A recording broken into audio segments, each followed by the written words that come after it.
Les compléments alimentaires ont plutôt bien résisté à la crise en 2020. Si les ventes des segments minceur, solaire et beauté ont baissé, les segments tonus vitalité, stress sommeil ou encore défense immunitaire ont surnagé compte tenu du contexte anxiogène de la pandémie qui a poussé les consommateurs vers ces familles de produits.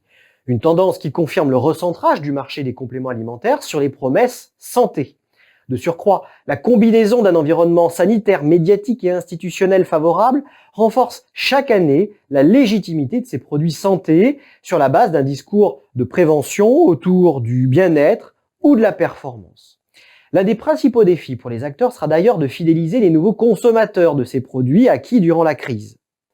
Le très attractif segment santé reste dominé par les grands laboratoires pharmaceutiques, forts de leur maîtrise du principal réseau de distribution de compléments alimentaires, les officines.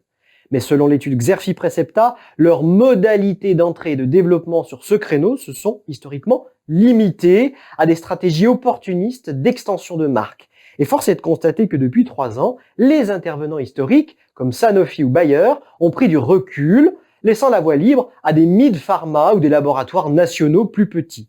De leur côté, les laboratoires spécialisés dans les médicaments OTC se montrent très offensifs en se diversifiant vers des produits frontières. Il faut dire que le marché des compléments alimentaires fait appel à de nombreuses compétences communes aux médicaments, comme la production et la distribution. Certains comme Biocodex, Ipsen ou encore Mayoli Spindler sont parvenus à se hisser parmi les principaux laboratoires de compléments alimentaires en lançant régulièrement de nouveaux produits de nutrithérapie. Ces acteurs ambitieux ont été rejoints par les spécialistes de l'homéopathie, comme Boiron, en quête de relais de croissance depuis le déremboursement de leur spécialité.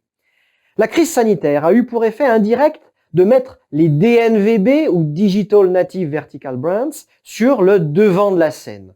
Ces startups, souvent spécialisées dans la nutraceutique, se démarquent par des approches innovantes grâce à une forte présence digitale, l'utilisation de la data, un ciblage des millennials et un savoir-faire indéniable pour se construire une identité de marque forte. Leur mode de commerce vertical, qui fait fi des intermédiaires, bouleverse aussi fortement le marché en place, un marché qui repose beaucoup sur les officines. Et bien que la menace de ces nouveaux entrants reste encore mesurée, elle pourrait bien se préciser dans les prochaines années car les financements affluent. Si la majorité reste pour l'instant soutenue par leurs fondateurs ou en non dilutif, d'autres explorent des financements participatifs ou le capital investissement comme Atelier Nubio, Cure et les Miraculeux. D'ailleurs, la première opération en capital risque a été réalisée fin 2020 par Nutrienco avec une levée de 4 millions d'euros. Des fonds qui lui serviront à se développer non pas dans la sphère digitale, mais dans la sphère physique.